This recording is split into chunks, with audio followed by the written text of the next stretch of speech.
Covering the Northern Bahamas, you're watching the Bahamas Tonight, Northern Edition. Welcome back.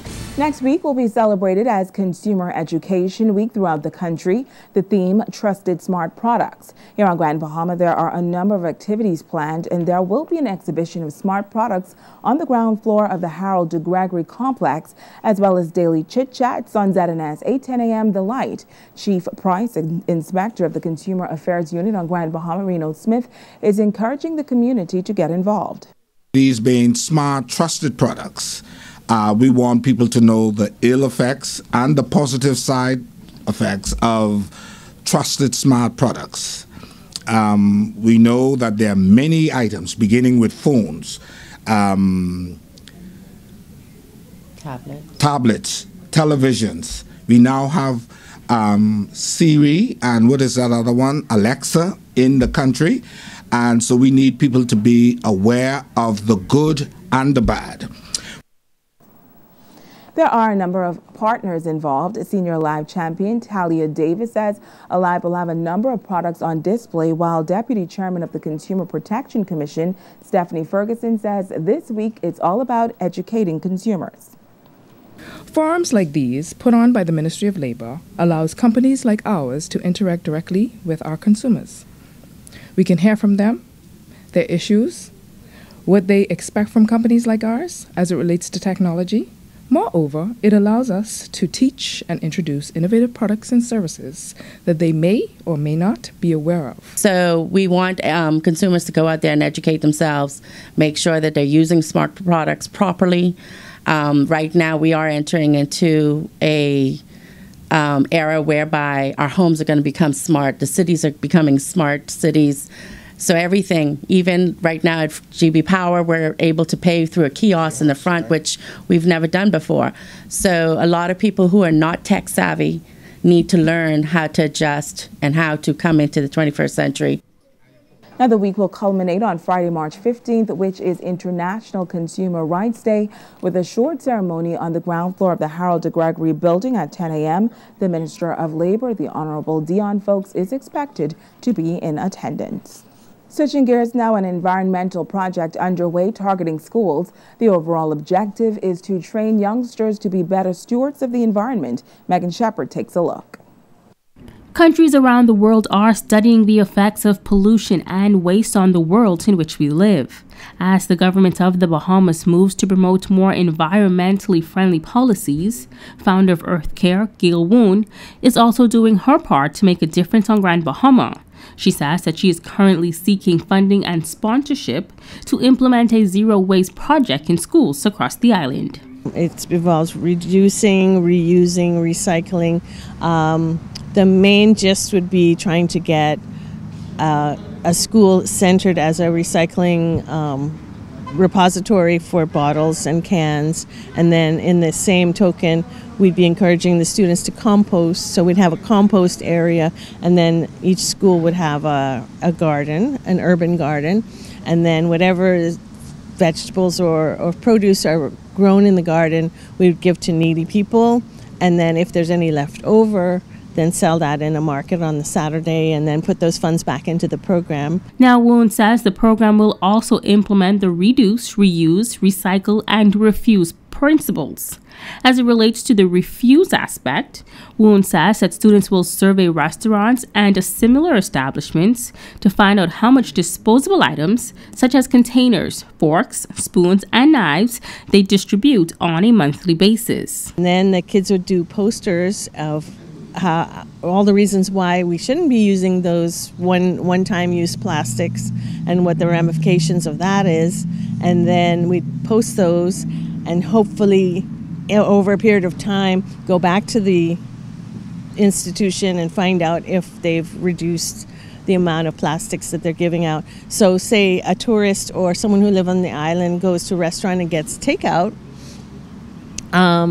they could refuse the plastic forks and knives knowing they're going back to wherever they're staying and they have the regular, real silverware. So there's no reason for them to take those single-use forks and knives, which are going to end up either in the landfill or on the side of the road or in the ocean. So far, Bishop Michael Eldon School and Luke Higher International School have earned green flags, which recognizes the schools as eco-schools. With this program, Moon says she hopes to help more schools achieve this badge. Megan Shepard, ZNS Network News. Well, this month it's being recognized as Brain and Road Safety Month by the Pilot Club of Lucaya. The organization recently erected a sign at the entrance of 8 Mile Walk to make the community aware.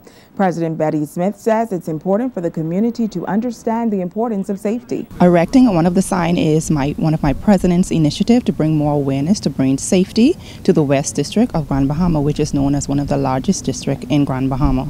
It is important for motorists, especially persons on motorcycles, to wear their helmets to protect their brains, persons who are driving in their vehicles to buckle up, not only the drivers but passengers and children.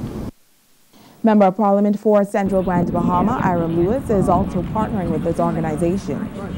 My profession is architecture, and one of the most important documents in architecture is the Bahamas building, is the building code, and it deals mainly with safety of the occupants of the various buildings.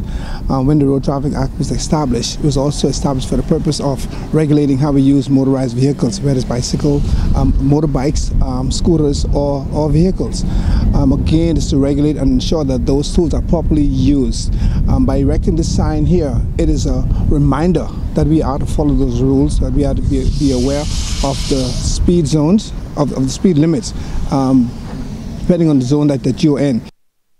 Backed by secular demand, on Thursday, March 21st, the Grand Bahama Down Syndrome Society, along with the Beacon School, is encouraging everyone to wear mismatched socks in celebration of World Down Syndrome Day 2019.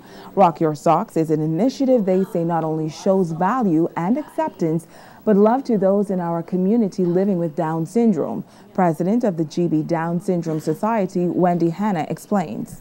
This is actually the second time that we've done Rock Your Socks. We do it every other year, but a lot of companies and a lot of entities have done it even if we haven't done it. For instance, the nurses did it for us last year, and they did it in the schools. So most schools do participate, and we actually try and make it a big social media event as well, getting people to post their pictures on Facebook and Instagram so that it becomes, we want to make it viral like you do with everything these days.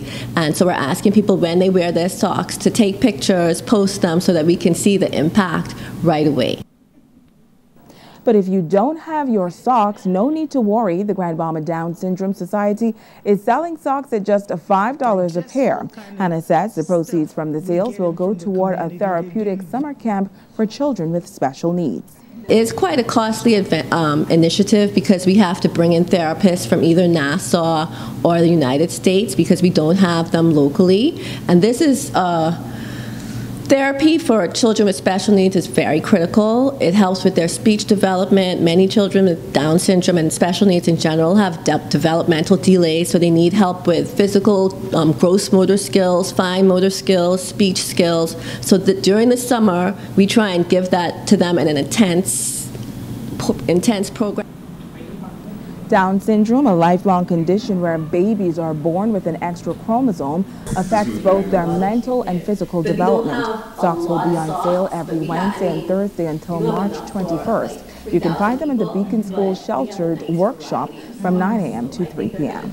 And now it is time to ask the doctor.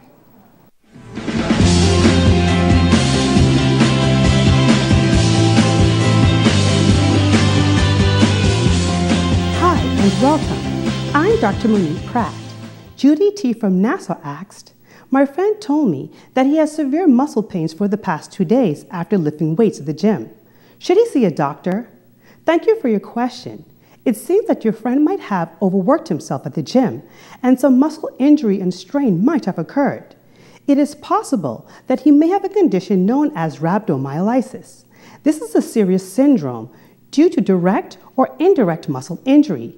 It results from the death of muscle fibers and release of contents into the bloodstream, which can lead to complications. There are many causes for rhabdomyolysis, some of which include the use of alcohol or illegal drugs like cocaine, extreme muscle strain, especially in someone who is an untrained athlete, severe burns, crush injury, or bad fall, medications like statins, which are used to lower cholesterol, and seizures. So to answer your question, Judy, I recommend that he is seen by a doctor immediately, especially if he feels dehydrated, has red or brown urine, or has stopped producing urine. With prompt treatment, he can experience a full recovery. But if treatment is delayed, he may be at a risk of serious complications, including kidney failure. I'm Dr. Monique Pratt, and this has been Ask the Doctor.